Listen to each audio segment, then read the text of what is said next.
پاکستان کے اندر سیاسی صورتحال کتنی تیزی سے تبدیل ہو رہی ہے یا تبدیل ہو سکتی ہے، اس کو بین الاقوامی میڈیا کس طریقے سے دیکھ رہا ہے، بڑی امپورٹنٹ ڈیٹیلز ہیں، وہ آپ کو بتاؤں گا۔ آج اسلام آباد ہائی کورٹ نے شہباز گل کی ضمانت کی درخواست منظور کر لی ہے، اس کی تفصیلات بھی آپ کے ساتھ شیئر کروں گا۔ اور جس طرح عمران خان صاحب کے اوپر تنقید ہوتی ہے کہ وہ اپنا بیانیہ بنانے کے لیے ایک چیز کو بار بار دہراتے ہیں، اسی طرح موجودہ وزیر اعظم صاحب شہباز شریف صاحب بھی ایک چیز کو بار بار دہرا رہے ہیں۔ وہ کیا بیانیہ بنانے کی کوشش کر رہے ہیں، کس چیز کو بار بار دہرا رہے ہیں، اس حوالے سے بھی کچھ بڑی امپورٹنٹ ڈیٹیلز ہیں، وہ بھی آج کی اس مختصر ویڈیو کے اندر آپ کے ساتھ شیئر کروں گا۔ جی السلام علیکم، امید ہے کہ آپ سب لوگ خیریت سے ہوں گے۔ سب سے پہلے جو خبر میں آپ سے شیئر کرنا چاہتا ہوں وہ شہباز گل صاحب کی ضمانت کے حوالے سے ہے۔ اس کے بعد پاکستان کے اندر کس طریقے سے حالات چینج ہو رہے ہیں یا کتنی جلدی چینج ہو سکتے ہیں، اس کے اوپر بھی بات ہوگی، اور شہباز شریف صاحب کے اوپر بھی بات ہوگی۔ آج اسلام آباد ہائی کورٹ کے اندر سماعت ہوئی، شہباز گل صاحب کی ضمانت کی درخواست کی، ان کو ضمانت دے دی گئی، ان کی درخواست منظور کر لی گئی۔ وہاں پہ بڑی امپورٹنٹ کچھ باتیں ہوئیں، جسٹس اطہر من اللہ صاحب نے کچھ پوائنٹس کو اٹھایا، انہوں نے شہباز گل صاحب کے وکیل سے بھی پوچھا اور کہا کہ جس طرح کی باتیں کی گئی کیا ان کو کوئی جسٹیفائی کر سکتا ہے، اداروں کے خلاف اس طرح کی بات چیت نہیں ہونی چاہیے، ان کو سوچنا چاہیے، اس طرح اداروں کو متنازع نہیں بنانا چاہیے۔ اس حوالے سے انہوں نے وہاں پہ ریمارکس وغیرہ بھی دیے، لیکن بعد میں انہوں نے ان کی جو ضمانت کی درخواست تھی اس کو بھی منظور کر لیا۔ اس کے علاوہ پروسیکیوٹر سے بھی انہوں نے بڑے امپورٹنٹ کوسچنز پوچھے۔ اگر آپ وہاں پہ دیکھیں، جو وہاں پہ صحافی موجود تھے، سینئر صحافی ثاقب بشیر صاحب جو ہیں، وہ اسلام آباد ہائی کورٹ کو کور کرتے ہیں۔ اگر میں نے ان کا ٹویٹ دیکھا تو اس ٹویٹ کے مطابق شہباز گل جو بغاوت کیس ہے اس میں چیف جسٹس صاحب نے اسپیشل پروسیکیوٹر رضوان عباسی صاحب سے 3 سوالات کیے۔ ان سے پوچھا کہ کیا تفتیش میں سامنے آیا ہے کہ شہباز گل نے کسی سولجر سے بغاوت کے لیے رابطہ کیا ہو، اس لیے کہ یہ بغاوت کا مقدمہ ہے، ایسے تو بغاوت نہیں ہو سکتی نا زبانی کلامی۔ کیا آرمڈ فورسز کی جانب سے کبھی شکایت درج کرائی گئی شہباز گل کے خلاف فوج کی جانب سے؟ اور تیسرا، کیا آرمڈ فورسز کسی لاپرواہ بیان سے متاثر ہو سکتی ہیں؟ یہ بڑے امپورٹنٹ کوسچنز تھے جن کو ثاقب بشیر صاحب نے رپورٹ کیا ہے اور جسٹس اطہر من اللہ صاحب نے یہ پوچھے۔ یہ بڑے امپورٹنٹ کوسچنز تھے کہ یہ تو فوج کی طرف سے تو نہیں، یہ تو حکومت جو ہے اس طرح کے مقدمات کر رہی ہے اور مختلف لوگوں کے خلاف کر رہی ہے۔ اس کے اوپر حکومت کو بھی سوچنا چاہیے، حکومت کے اوپر بھی تنقید ہوتی ہے، لیکن اس کے ساتھ ساتھ جسٹس اطہر من اللہ صاحب نے یہ بھی بڑی امپورٹنٹ بات کی، چاہے سیاستدان ہوں، پی ٹی آئی کے ہوں، کسی اور جماعت کے ہوں، شہباز گل صاحب ہوں، جس قسم کی وہ بات کر جاتے ہیں جذبات میں آ کے اداروں کے حوالے سے، اداروں کو بیچ میں گھسیٹتے ہیں، ویسے نہیں گھسیٹنا چاہیے، اس کو قطعاً اس کی اجازت نہیں دی جا سکتی۔ لیکن اس سب کے باوجود یہ وہاں پہ جو بھی سماعت ہوئی اس میں مختلف چیزوں کو اٹھایا گیا، پروسیکیوٹر نے بھی چیزوں کو اٹھایا۔ شہباز گل کے جو وکیل تھے انہوں نے یہ کہا کہ جناب اتنا تو وہ انٹرویو چلنا نہیں تھا جتنا ان لوگوں نے اس چیز کو اچھالا اور اس کے بعد اس کی ایک طرح سے مشہوری کی گئی۔ لیکن جو شہباز گل نے بیان دیا تھا ان کو بھی احتیاط کرنی چاہیے تھی۔ میرا پہلے دن سے موقف ہے کہ کوئی بھی جماعت ہو سیاسی میدان میں مقابلہ کریں، اس لیے کہ ادارے یہیں پہ ہیں، یہ ادارے ہوں گے، مضبوط ہوں گے تو آپ کا ملک کا دفاع بھی مضبوط ہوگا اور آپ کو ریلیف بھی ملے گا۔ اسی اسلام آباد ہائی کورٹ کے اوپر کچھ دوستوں نے چڑھائی کی ہوئی تھی کچھ عرصہ پہلے، اور میں اسی وقت بھی کہتا تھا کہ یہی ہمارے ادارے ہیں، یہیں سے آپ کو ریلیف ملے گا۔ اداروں کو متنازع نہ بنائیں، چاہے وہ آپ کا کوئی اور ادارہ ہو، چاہے وہ آپ کی عدلیہ ہو۔ تو جو لوگ بھی اداروں کو متنازع بناتے ہیں وہ قطعاً جو ہے پاکستان کی خدمت نہیں کرتے۔ اینی وے آج اسلام آباد ہائی کورٹ سے شہباز گل صاحب کو ریلیف مل گئی ہے۔ ان کی رہائی آج شام کو ممکن ہو پائے گی کسی ٹائم، اس لیے کہ اس کے بعد وہ جاتے ہیں ڈاکومنٹس وغیرہ اڈیالہ جیل، اور جب وہ وہاں پہ جائیں گے اس کے بعد وہ ساری کاغذی کارروائی کرنے کے بعد ان کو رہائی مل جائے گی۔ لیکن شہباز گل کے اوپر جو کسٹڈی میں مبینہ طور پہ تشدد وغیرہ ہوا اس کی انکوائری ابھی بھی ہونی چاہیے، وہ بڑے سنگین مسئلہ ہے، اس کو اس طریقے سے نظر انداز نہیں کیا جا سکتا کیونکہ یہ انسانی حقوق کا سنگین مسئلہ، اور اسی مسئلے کو اٹھانے کی وجہ سے عمران خان صاحب کے اوپر دہشت گردی کا مقدمہ بھی قائم کیا گیا تھا۔ اچھا، دوسری خبر جو میں آپ کے ساتھ شیئر کرنا چاہتا ہوں وہ بڑی امپورٹنٹ خبر ہے کہ پاکستان کے اندر سیاسی حالات کتنی تیزی سے تبدیل ہو رہے ہیں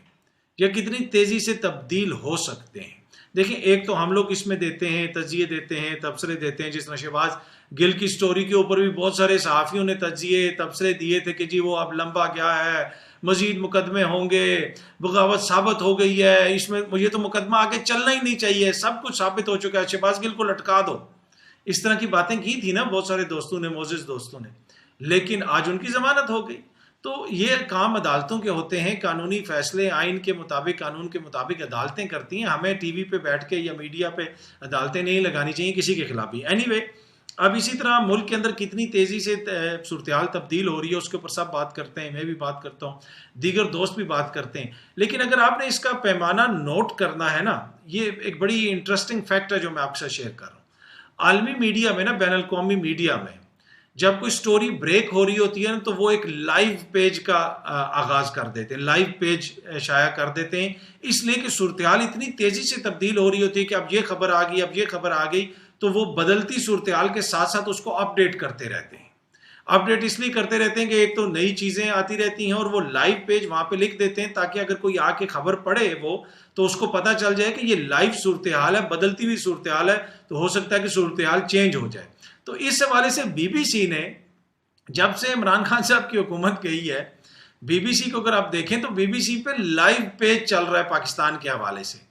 آج بھی اس لائیو پیج پہ شہباز گل صاحب کی ضمانت کے حوالے سے خبر شیئر کی گئی، اور اس لائیو پیج کا مطلب کیا ہے اور مقصد کیا ہے؟ مطلب اور مقصد وہی ہے جو میں نے آپ کو بتایا، اس لیے کہ ان کو بھی نہیں پتا کہ کتنی تیزی سے پاکستان کے اندر کسی ٹائم بھی صورتحال چینج ہو سکتی ہے، بدلتے ہوئے ایونٹس ہیں، ایوالونگ ایونٹس ہیں، اسی وجہ سے انہوں نے لائیو پیج رکھا ہوا ہے تاکہ ساتھ ساتھ جو ہے وہ اپ ڈیٹ کرتے رہیں۔ تو اس سے آپ اندازہ لگا سکتے ہیں کہ جب بی بی سی جیسا ادارہ جو ہے وہ بھی یہ سمجھتا ہے کہ پاکستان میں صورتحال ایسے بدل رہی ہے کہ ہمیں ایک لائیو پیج چلانا پڑے گا، یہ نہیں ہوگا کہ خبر لگا دیں، اس لیے کہ خبر تو وہاں پہ ہر 2 منٹ کے بعد بدل رہی ہے۔ تو اسی طرح پاکستان کے اندر بھی سیاسی صورتحال ہر 2 منٹ کے بعد بدل رہی ہے، اور کچھ لوگ جو ہے اس میں پریشانی کا باعث بھی ہے یہ صورتحال ان کے لیے۔ اب وہ یہ کہہ رہے ہیں یہ ہو گیا، وہ ہو گیا، ایسا نہیں ہوگا، وہ ایسا نہیں ہوگا۔ تو صورتحال تو ایوالو ہو رہی ہے، صدر مملکت کا بھی اس میں اہم کردار ہے، اور انہوں نے بھی یہ کہا ہے کہ بہت ساری چیزیں ہیں ملک کے لیے، کسی چیز کے اوپر بیٹھنا پڑے گا،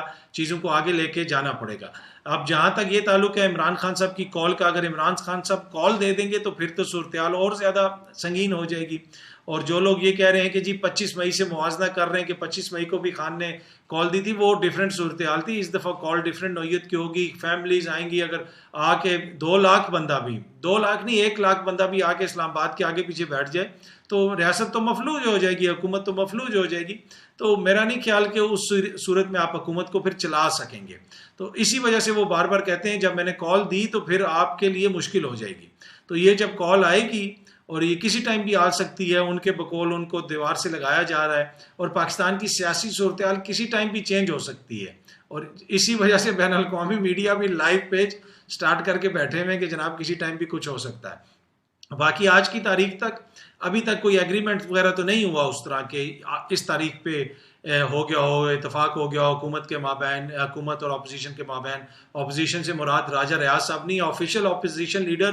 ابھی بھی آپ کے راجہ ریاض ہیں۔ یہ قوم کو میں کچھ عرصے کے بعد یاد کروا دیتا ہوں، اس لیے کہ لوگ بھول جاتے ہیں، ان کے مابین نہیں، عمران خان کے مابین اور حکومت کے مابین۔ لیکن صورتحال تیزی سے چینج ہو رہی ہے اور کسی ٹائم بھی ہو سکتی ہے، ایوالونگ سچویشن ہے، اور سپتمبر کے مہینے کو عمران خان بڑی اہمیت دے رہے ہیں۔ میں اہمیت دوں یا کوئی اور اہمیت دے، اس کی کوئی اہمیت نہیں ہے، لیکن جو کی پلیئرز ہیں وہ اس کو بڑی اہمیت دے رہے ہیں، اور عمران خان سمجھتے ہیں کہ اس مہینے کے اندر مجھے جو ہے کچھ نہ کچھ اچیو کرنا ہے سیاسی طور پہ۔ اب وہ کر سکتے ہیں یا نہیں کر سکتے، یہ ایک علیحدہ بحث ہے۔ باقی خبریں بڑی ہیں جس میں مسالہ لگا کے آپ کو کہوں یہ ہو گیا اور وہ ہو گیا، اس پہ ویوز بھی بڑے آئیں گے، اس پہ یہ بھی بڑا ہوگا، لیکن ایک ذمہ داری ہوتی ہے، اس کے تحت جب تک ایک چیز کنکریٹ نہ ہو جائے تو مجھے نہیں لگتا کہ میں وہ آپ تک وہ خبر پہنچاؤں یا آپ تک وہ چیز کروں۔ اپنی تسلی کرنے کے بعد، اپنی تحقیقات مکمل کرنے کے بعد پھر میں آپ سے شیئر کرتا ہوں، اس لیے کہ یہ بڑا ذمہ داری کا کام ہوتا ہے۔ یہ نہیں ہوتا کہ جس طرح بہت سارے دوست کہہ دیتے ہیں اب یہ ہو گیا وہ ہو گیا، جس طرح شہباز گل صاحب کے حوالے سے کہا جا رہا تھا کہ اب یہ ہو جائے گا وہ ہو جائے گا۔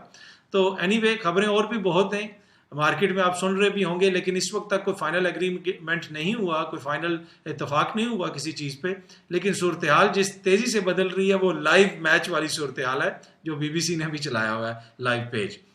اچھا، جس طرح عمران خان صاحب کے اوپر تنقید ہوتی ہے ہر وقت، تیسری جو ہماری خبر ہے کہ وہ ایک ہی چیز کو بار بار دہراتے ہیں، ایک ہی چیز کو بار بار دہراتے ہیں، ایک ہی چیز کو بار بار دہراتے ہیں، یہ ان کے ناقدین کہتے ہیں یہ اس طرح بیانیاں بناتے ہیں۔ اب ہمارے وزیر اعظم صاحب جو ہیں وہ جب آئے تھے، انہوں نے شروع میں بھی انٹرویو دیا